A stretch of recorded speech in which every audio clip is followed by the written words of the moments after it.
Hello, so I'm going to be responding to Tyler Askin's question, which I loosely translated to: what stops realists in politics from reverting to the belief that a method is better if it works in their favor or it gives them more power? My simple answer to that is that there will always be a conflict of interest.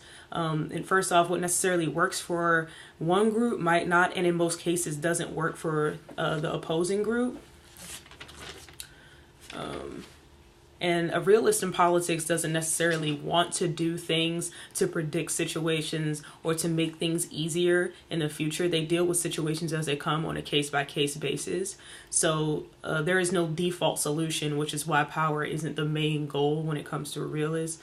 And just because something worked doesn't necessarily mean that it's right, or that that it is the right thing to do. And the term confirmation bias came to mind, and an example of that would be when Trump at his rallies, when he was secretly encouraging violence, basically saying things like maybe anyone that is protesting against him should be roughed up. And he was quoted saying when they protested once, they wouldn't do it again so easily because of the repercussions that they received from the audience or law enforcement.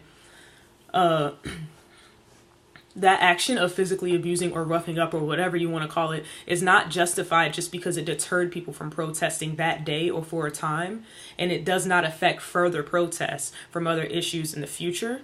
So I think that realists they don't necessarily believe in the success of an action. They believe in providing a solution. The power is not in the success of an action. It's whether you presented a solution, whether it was successful or unsuccessful. So that's what I think about that.